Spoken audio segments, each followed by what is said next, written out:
Again, welcome in. 5 nights of lives and vibes with Nurse Alice Benjamin. We're doing men's health tonight. Come on in.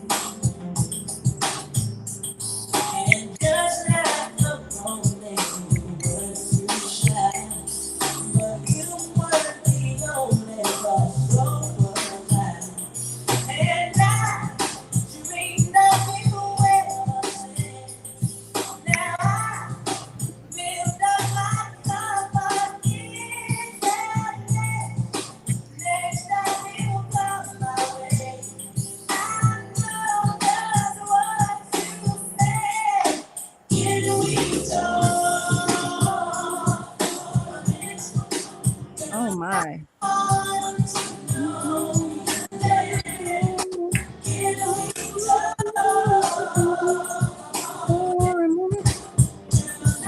Wow. The music is so awesome. I am loving it. I didn't know Lucky was going to break us out with some I tethers. know, right? Right. I was trying to let the DJ do his thing because you cannot disrespect the DJ. No, DJ Lucky is absolutely in the not. house. I can see Thank y'all you having so fun over there. much. Having fun? Yeah, absolutely. But you notice I'm back here lip syncing because I can't sing, especially Oh. Tevin. So you know I'm You just should try. You should try, I'm Doc. just You vibe should back try. here. Look, just let it all out. We're here. We're here now. Right. I was trying to spare the people. Listen, I think, Dr. Smith, I actually think that singing is genetic, and that's just something that missed my genes. I just, I'm cool with some karaoke, but actual singing, no. I can do many things, but singing's not one of them. But you know what? I'm really, really excited to be here. As people are coming into the room, you guys make sure that you are sharing the Instagram live, that you are sharing this Facebook, because we want to get as many people on here. And I know DJ Lucky is playing our music here, but I'm just excited, and I'm ready to get started. I'm so ready to get started because we have so much to talk about. Again, this is the 5 nights of lives and vibes in celebration of National Minority Health Month. Listen, I'm your host, Alice Benjamin, family nurse practitioner, clinical nurse specialist, and just a health and wellness advocate. And I'm so excited to have one of my nursing and medical buds here, Dr. James Simmons, known to many of you as Ask the NP. Welcome, Dr. James. Thank you very much for having me. I am very, very excited to be here. Not only to rep Minority Health Month, which should really be every month, right? But also Absolutely. On day 2 to talk a little men's health, which I don't know may not be a little near and dear to my heart. So I am very honored that Albany Harlem Renaissance and you and everybody has allowed me to be here to drop a little knowledge on everybody today. Yes, thank you so much for taking the time to join us. That means a lot to me. And listen, there's a lot going on tonight, and we want to give everybody the opportunity to participate. So again, make sure you're sharing this on Facebook and Instagram with your friends and family. And listen, at the end of tonight's live and every night this week, we actually will be giving a $50 gift card to the person with the most points at the end of the live. So yes, there's some trivia, there's some game, we got some information, and we got some games. Okay. So here's the thing. We're going to have some trivia questions, and points will be awarded to the first person who gets it right. They'll collect their points. And so tonight's giveaway, to the person who has the most points at the end, they will will receive a $50 Nike digital gift card. So listen. Come on now, $50. Exactly. Yes. You got to stay to the end so you can win it. Okay. And listen, the last questions, they get more points as we go. So if you stay to the very end, don't give up, because the last question can actually win it all. Okay. So make sure you participate. Leave those comments in there. We want to hear your responses and engage, get y'all engaged here. So while you're grabbing your friends and family, I want to tell you a little bit more about phase 1 of Harlem Renaissance Project, the Legacy Wellness Center. The Legacy Wellness Center will include the Samaritan Clinic, along with 5 other medical and wellness providers offering essential health service, guys. These are things that you definitely need. It includes medical, dental, mental health, physical therapy, pharmacy, and wellness care focused on uninsured and underinsured here in the Central and South Albany areas. So you want to stay in tune, right? You want to keep up with all the information. So make sure to follow Harlem Renaissance Project on Facebook and Instagram. That's Albany Harlem Renaissance. And so listen, you're here tonight, so you know where we are. Just make sure you share it with your family and friends. So listen, there's a lot going on. Dr. James, are you ready? Oh, I am very ready, because there is a lot going on, not only like in the world, but in healthcare. And so many things are changing, and so many things are happening, and it honestly really impacts our communities, right? As Black and brown folks, not only are we already living with health disparities, but it's even now in this environment a little bit more challenging for folks. So I love that we're doing this. I love that we're keeping it casual. Yes. We got lucky dropping some beats in the background. And most importantly, this is a conversation. So we really, really want y'all to hit us in those comments when we ask these questions. Give us your thoughts. There are no bad answers. We're just here to drop a little knowledge, to have a little conversation, and particularly really uplift men and men's health on day 2. Absolutely. And I want to say this, and also, there are going to be lots of questions. We're going to have dialogue. We're going to spark up some questions. And so later, towards the latter end of the show, we're going to actually invite people on to ask questions, share some of their favorite tools and tips, health tips that they feel will be helpful. So, there's plenty to stick around for. And so I want to get into some of these health questions. And yesterday, Dr. James, we talked about high blood pressure. Right? About high blood pressure in general overall. And I know as we dabble into men's health, more specifically, I know blood pressure, obviously it can impact everyone. High blood pressure is a great equalizer. Doesn't care how old you are, how young you are, age, religion, doesn't care, right? It's important that we take care of ourselves. But one of the things specifically about men's health and high blood pressure is, I get a lot of questions in, and I'm sure you get these questions at work too, as a family nurse practitioner in the ER and as family medicine, when it comes to blood pressure. And I'm just bringing this in from yesterday so we can tie this conversation in, guys. Managing your blood pressure is so important for so many reasons, right? Prevent stroke, prevent heart attack, all of those things, but more specifically for men. And I'm just going to go ahead and put it out there, because I know these are the questions people want to ask me, but they're sometimes a little shy to ask me. I will get questions from men that says, how does my blood pressure impact me downstairs, Nurse Alice? How, does it play a role in that? And it does. And I just wanted to say this, and then we'll go into the next question. But with blood pressure, if you can't get it down, you won't get it up. And I just had to put it out there. I feel like I just had to put there. I didn't know how to tee up that comment, but Dr. James, I mean, it's important that we're honest with the people, right? It is important that we're honest with the people. And conversely, along with that, Alice, I will say that one of the biggest things that I hear from men in my practice, when they start taking their blood pressure medication, and the blood pressure has been running high for so long, and then you finally get that blood pressure down, which is great, right? We're going to prevent stroke. We're going to try to prevent heart attacks, all these different things that go along with bringing your blood pressure down and keeping it in a safe area. This is what happens. Men, fellas, everybody listen, I'm going to be very real with y'all about this. Keep it real. The first few weeks, when you bring your blood pressure down, it's harder to achieve and maintain an erection, full stop, which is why a lot of men stop taking their blood pressure medication, right? Because sexual health is a really important part of our overall health. And so what happens is blood pressure is the silent killer, right? You don't even really feel it. You don't even really know what's going on. Then all of a sudden, someone's giving you a pill to bring it down. Cool. You're trying to be safe. But then all of a sudden, your sexual health is impacted. Wow. So this is what I always tell men to remember.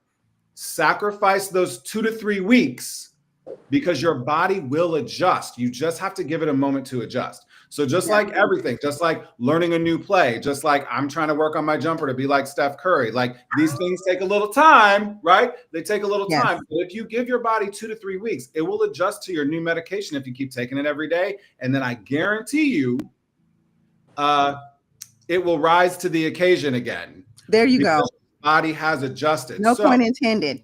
Yeah, and pun intended. So when you start that medication, just keep taking it. Know it's going to be a couple weeks. You and your partner going to have a conversation. Be like, all right, for a couple weeks, it's going to be a little, Yeah, there you go. But then it'll come back up. Literally, I promise you. Right. Lucky, how's your jumper? You shooting like Steph Curry? Right. No, but okay, but facts. Those are good points. And I wanted to tie that over from yesterday because that's something that we didn't really get into, but because we're talking about men's health, I feel like that deserved its own spotlight. So that was good. Thank you so much, Dr. James. Now we're going to get into some other questions today. Again, make sure to leave your comments in there, answer the questions because we're winning a $50 Nike gift card. I wish I could play. I believe I'm disqualified. Right. Same. I need some kits. Okay. I know. And in today's economy with these tariffs, I'm going to need to offset. I'm going to need to offset some of these tariffs. But anyways, okay. I digress. So let's get into it. So Dr. James, I have a question. All right. And this is a question that I've come, or not a question, I guess it's a true or false, right? Mm-hmm. So true or false, and this is for you guys, this is the trivia question here. Men can get breast cancer. Is that true or false? Ooh, we're going to give people a couple seconds, about 20 couple seconds. We're going to let DJ Lucky give us some vibes here as we're letting everybody put their thinking cap on and answer that. Oh, we got the Jeopardy. Okay. But it's like soul Jeopardy. It's like Jeopardy with like a little something underneath it. It's the remix. It's the remix. Yes, Jeopardy. Okay. I feel like I need to drop some Jeopardy trivia for everybody that I may or may not have tried out for the show. Right. And I may or may not have. Yeah. For y'all that were here yesterday, I was doing the Jeopardy song myself. So this sounds a lot better. So, it does. So I love it. I'm going to ask Lucky. Lucky, what do you think the answer is? True or false? Men can get breast cancer. I think it's true. It's true. Definitely and true. You are correct. You are correct. Men can get breast cancer. Dr. James, let the people know. Yeah, it actually ends up being about 5% of all breast cancer cases. In certain parts of the country, it's even higher of the total number of breast cancer cases that are diagnosed. So all cancer is, ready? All cancer is rapid, abnormal tissue growth. Yep. So you can have fast, not normal tissue growth in any part of your body. So I have a friend who had to have the tip of his pinky cut off because he had cancer at the tip of his pinky. Like you can get cancer anywhere. So it doesn't matter your gender you were born with, gender you identify with, how you dress, like whatever, who you date, none of that matters. Right. Cancer doesn't care. So if men, we have breast tissue. Mm-hmm. Now we might work on those pecs a little bit, but we have breast tissue and any tissue can get cancer. So yes, about 5% of men, sometimes a little more depending on the region of the country and different factors, but get diagnosed with breast cancer. And often it can be a little more serious because men aren't generally looking for it, right? Exactly. Where there's not this advertising and this marketing and conversations like this to tell men, hey, you got to look out for those lumps occasionally too. Right. You guys aren't necessarily scheduled for routine mammograms like women are. So it's often, it can be it's rare, but the screening tools aren't necessarily automated like they are for women. So something to be aware about, and especially if you have any type of family history. All right. Okay. So that was worth 5 points. I hope you guys all put your answer in there. Because again, we're racking up points. We're winning a $50 gift card tonight, Nike gift card. Okay. Yeah, got Alice. We got a couple people, and I forgot. Thanks to Richard Roundtree, we know that to be true. Yeah, there are a lot of folks. And look at everybody in the comments. Y'all are smart. Everybody got it right. Everybody said it was good. True. Yeah, that's awesome. Okay, wonderful. All right, so we have our second question here. Let's see. Let's put it on the screen for the people to see. Right, a little drum roll for the second question. Now, remember, y'all put your answers down there because everybody who answers in the comments, you get points. Exactly. And the person with the most points at the end of the live is going to get that $50 gift certificate from Alice's pocket. I'm kidding. Alice is giving you this Nike gift certificate. Okay, question number 2. This one is on me. And then Lucky, get ready with that soulful Jeopardy music. Here we go. Question number 2, yes or no? Can a lack of sleep kill testosterone? Can a lack of sleep, so you're not sleeping well, kill the testosterone in your body? All right, here we go. 5 points. Let me hear what you have to say, what you think down in the comments. This could be a little tricky too. This could be a little. You have to say while we vibe to the music. Also, maybe there should be a little bonus for this one. testosterone only in males, or is it also? That's not the question. The real question: can a lack of sleep kill testosterone?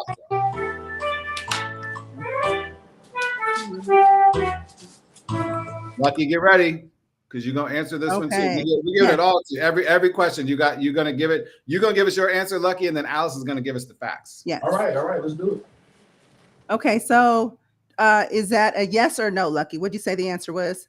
I say yes, because sleep has like a lot to do with your energy, like day to day. So it must have to kill your testosterone. Okay. Especially when you're losing sleep. Okay, so the answer is yes. So you are correct. Now, Lucky, I don't know that you're gonna get to win this Nike gift card, but I like that you're. I'm gonna run it just like everybody in the chat. There you go. Everybody put it in the chat. Love it. So we know that testosterone is a primary male sex hormone and plays a crucial role in regulating a man's male reproductive functions. Right now, testosterone is largely produced during sleep. So sleep is very important, especially during those REM cycles. And studies show that men who only get 5 hours of sleep per night or less can experience a 10 to 15% drop in their testosterone levels. Okay, so chronic sleep deprivation, that can also lead to fatigue, reduced libido, and even mood changes. So the answer is yes. Not getting enough sleep can lower your testosterone level. And listen, sleep is your hormone's best friend. Okay. I like sleep. Men don't like sleep. Y'all don't like to sleep. Sleep is everybody's best friend. I just for the stream, but hey, that's See, no one wanted to take those naps when we were little. Now we're all here struggling on the struggle bus. Naps matter. Naps absolutely matter. I don't know if you've seen the nap ministry here on Instagram and TikTok, whatever. The nap ministry is they're everything. Listen, sleep really impacts so many different aspects of your life, including your testosterone, including your cardiovascular health. Absolutely. Your immune system, your mental health. There are so many things tied to sleep. So I tell people it's really as simple as when you have to plug in your phone. Like I drive an electric car. I have to plug in my car when I'm out of juice. And as human beings, the way we are built, we just need to recharge every night a little bit. And so you need to recharge, and you really need to prioritize that. So a lot of times we want to prioritize that workout. We want to prioritize maybe eating better, all those different things. That's great. But if you're not prioritizing sleep, nothing else you do will really move the needle. So get those electronics out the room, get the TV out the room if you can, cool, quiet, dark, give yourself at least 7 hours, preferably 8 every night. Prioritize sleep. I promise you it'll make a huge difference in your health. Absolutely. Okay. So we're going to go into our next one. It's more of an open discussion question, and I'd be interested to know how everyone else manages this. But let's see, what are we asking? We're asking the people. I think we're going to ask them about stress, right? Okay. Yeah. I think we're going to ask. I think we want to know here, and as it comes up on the screen, how do you manage your stress? Now, listen, I get stressed. I have learned I'm better at managing my stress. I'm much better. And one of the things is I've learned to just let go of certain things. Like, listen, I'm only one person. I can only do what I can do, because I've been running myself ragged, not allowing myself to get adequate sleep. So I've learned to say no to things, like no, or say I can do things later. So being a better steward of my time and releasing things to be like, you know what, I could do that later. It doesn't need to be done now. So that's something that I do to help manage my stress. Saying no and allowing myself to get rest and sleep. Like, I'll handle this in the morning. So that's something I do. James, what do you do? I love it. You know what I realized for the pandemic, the worst of the pandemic, really taught me about when I wasn't able to go play ball or when I wasn't able to play a lot of tennis. I realized this connection between my body and movement and my mental health and my ability to manage stress. And so one of the things that I allow myself to do, and I talk to my partner about this, I talk to family about this, like work, I really prioritize not only my sleep, because I really do believe in that, but I also prioritize my time on either the tennis court or the basketball court. And it's funny because when I'm playing ball, when I'm trying to be Steph, or, I'm a little bit more, I guess I feel like I'm a little bit more of an Anthony Edwards person, but that's a different conversation. But when I'm trying to be Anthony Edwards on the court, or I'm trying to be Serena on the court, like I don't think about anything else. And it's amazing what happens in those 2 hours or whatever. When I'm done, I process so much. I feel so much better. feel like I'm in touch with my body. I feel like I actually have energy, right? Go home, shower, change. I feel like I have energy to attack the day. When I don't do that, my stress level gets high. So for me, there's a physical connection between what I do to manage my stress. And there so is a connection, sleep and all that. Yeah, but I gotta exercise. I gotta do my thing. So Okay. Lucky, it's on you, man. What do you do? What's What do your you do, stress management? So ironically, I'm a DJ. I listen to music.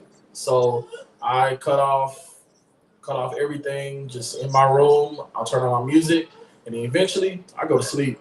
That's pretty much what I can do, because I have hobbies, but I play a little ball, but sometimes that's stressful, especially playing with the friends that I have. Yeah.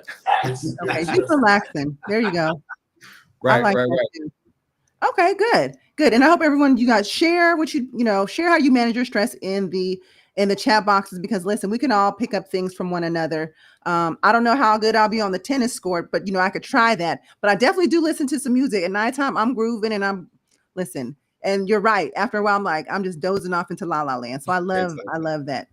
Okay. It is great. Alice, we got a couple people in the chat. I just want to call them out too. The Real Crystal, the Real Chris Talk, the spa. Yes. Real Chris Talk. I'm going tomorrow. I haven't been for a massage or anything in like 2 months. I'm going. Prolific Mall said going to the gym or just listening to music and trying to let my stress go. Bet. Self-care from UMath. Jay Bassey says video games. That's a lot of people's video games, basketball. MDZ909 meditation. Thank you for that. Yep. I think meditation is one of the easiest things people can do. It takes 5 minutes. You're good.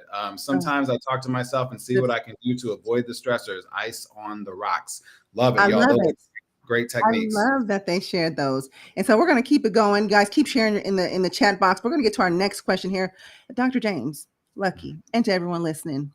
What form of cancer is most common in men? Now, this is a multiple choice question. So what cancer is most common in men? We have prostate, we have brain, lung, or bladder. Oh, I couldn't do that. Bladder. What cancer is most common in men? Let's give you a couple seconds. And listen, drop your answer in the chat box. This question is worth 10 points. 10, okay? You can win it. You can win the game right here. You can win it. Just about. Alice, can you give them the 4 answers real quick? I think folks we have prostate, we have brain, lung, and bladder. And so DJ Lucky, we got some Jeopardy. Or you want me to do my acapella? Okay. Okay. We got Erica as a Erica Badu. Hey, listen, it's the remix. That's what it is. Okay, I'm seeing the answers pop up. Awesome. Okay. Real good thinking music right here. Real good thinking music. Oh, this is Lucky's relax, put you to sleep music. Lucky, we still on live. We're not ready to go to sleep yet. If I'm asleep right here, and just wake me up. Okay. All right. So everybody's put their answers in the chat box. I think we could wrap this one up real quick. So Dr. James, the answer is drum roll. Drum roll. The answer is most folks in the chat got it right. Okay. A little bit of a trick question, but the most go ahead. Take it away. In men is prostate cancer. You are right. Very good. Yes. And listen, prostate cancer, it is the most prevalent in men. So the most overall diagnosed cancer on earth for everyone is actually lung cancer. The most prevalent in men is prostate cancer. And interestingly, the most deadly, a lot of people don't know this, but the most deadly cancer in men is a lung cancer. So you might hear all these different statistics coming at you either way. Regardless, the fact of the matter is 1 in 8 men will be diagnosed with prostate cancer in their lifetime. That rate is 3 to 4 times higher in Black men. The rate of death from Black men in prostate cancer is also much higher than it is in other, ethnic minority groups and in white folks. So we really like to talk about prostate cancer from a screening standpoint. So if you have a history of any cancers in your family, a history of prostate cancer specifically in your family, you need to start talking to your primary care provider around 40, 45 at the latest. You can start doing different types of screenings. There's blood tests that you can do. There's the digital rectal exam, which I promise you it doesn't hurt. They only go in about this far, press down. It takes about 10 seconds, but it can save your life. So we really have to start having these conversations and be really open to talking about this. Like, look, if we know about prostate cancer, then we can come up with a plan. And your plan might not always be treatment, but we can come up with a plan for you and what works for you and your family and your situation. So we got to talk about prostate cancer openly, especially in us Black and brown communities. Absolutely. All right. Okay, I think. And that one was again worth 10 points. We have one more question. Listen, and this is this is the mega bonus question for 20 points. That's coming up. Okay, so let's put it on the screen for the people to see. And I think Dr. James, you're gonna ask this one, right? Oh, this is the one where everybody Yeah. can win it. Yeah. This Yes, is win it. I love it. I mean, I love everyone's getting into the chat anyway. So, what health condition is killing men at the highest rate? What is the number one health condition that unfortunately results in death in men? What health condition is killing men at the highest rate? 20 points. Get that $50 Nike digital gift card. Y'all put it in the comments. I'm gonna do the very end of the Jeopardy music while Lucky got something in the background. Okay. Oh, there it is.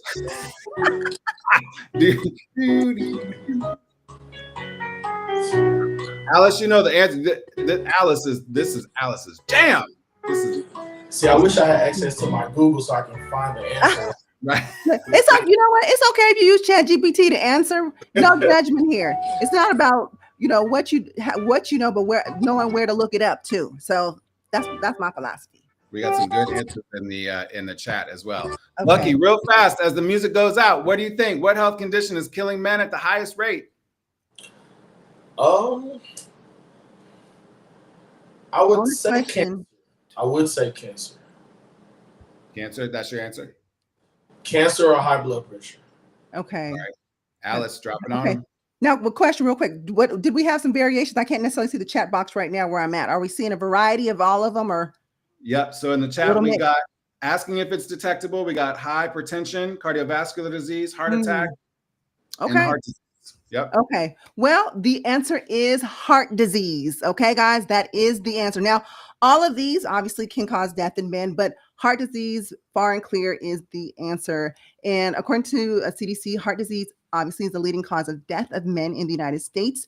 It's responsible for about one in every 4 male deaths. Okay. Now, I have a personal story. My dad died of heart disease, cardiac disease. It all starts with high blood pressure. So yesterday when we were talking about high blood pressure, guys, that was a very important conversation because unmanaged high blood pressure, hypertension can lead to heart disease. Okay.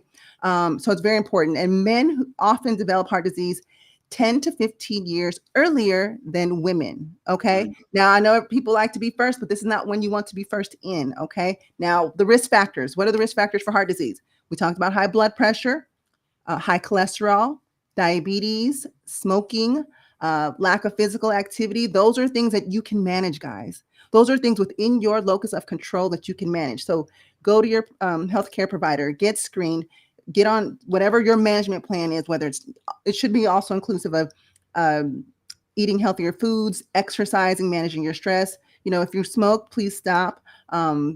Alcohol in moderation, those type of things. But these are things you can control. And then because of that, heart disease is preventable, right? It's the leading cause of death in men. It does not have to be. So let's let that sink in a little bit, okay? Let's let that sink in. You can actually prevent this from happening. You have control over this. So it's very important that I love my man. I love my man, my father, my son, my uncles. And listen, for my future husband who might be on here watching, let me just throw that out there. I want you to be healthy, babe. I need you to be healthy. So get your regular checkups and make healthy lifestyle choices because it's really important. Something small today makes a big difference over days, weeks, months, years. And listen, you can prevent yourself from developing heart disease. So 20 points for that question. That was the big bonus question. So guys, oh my gosh, time flies when you're having fun. How did it get to be so late? Can't believe we wrapped it all up. This is crazy. I know we did. And so listen, guys, we've had a fabulous and amazing time. I want to thank everyone for joining in, putting your comments in. And I know the answer is probably no, but we were going to have some people join in for a question or two. If someone wanted to pop in, I don't know if we're going to be allowed to do that. Will we? Can we? Can we bring on one person? Can we bring on? We're waiting. Is there someone out there? We're waiting for the producers. Producers say yes. All right. We would love to bring somebody on. If you have a health question, a men's health question that you'd like to ask. And listen, ladies, you have a question for your man. That's fine too. Or your son or your nephew, whoever. Get on here, ask your question, or maybe you have some tips you want to share. We'd love to hear it. So listen, Lyman, let's bring them in. Bring them out. Yeah. Bring them out. Bring them out. Bring them. All Bring right, them out. Ti. Bring them out. Listen, while we're waiting for Bring 'em out, somebody bring to 'em come in, I out. just want to say this is my, while I have like a little 10 seconds, this is my little soapbox about men. Listen, I know it is really difficult sometimes for us to go to see a provider, to see a nurse practitioner, to see a doctor, whatever, because we scared as well about what they might say. And we feel like it's going to be a lecture. We feel like it's going to be like, oh, you so bad for doing this and all this stuff. Listen, especially the most important thing, and I tell everybody this, find somebody that you like, find somebody that you vibe with. You literally do that for your mechanic with your car, right? You literally do that for, like Lucky was saying, the people that he plays ball with, right? Like you literally do that for every other aspect of your life. Treat us like you're dating us. So if you come to a provider and you don't like that person, you think they are lecturing you, they are judging you, whatever, go swipe left, keep it pushing, go find somebody else, right? You will eventually find a provider. Right, just who can rock with you, who speaks on your level, who talks to you like a human being, who doesn't make you feel judged at all, because that is so incredibly important and it can change everything. There is no reason why men need to actually be living years less than women, because all of that comes down to prevention. And a lot of that is because we just don't like going to the doctor. We feel like it's like the manly thing to do, to just be like, I ain't got to worry about this pain. I don't have to worry about this thing that's going on. Like, I'm gonna just buck up and I can handle it. Like, I'm strong. The so strong stoic. Thing. What's that? So stoic. There's no need to be so stoic. Yeah, like we don't need to do that anymore. The strong thing is to be there for your people. So just go get your health handled right quick. Yep.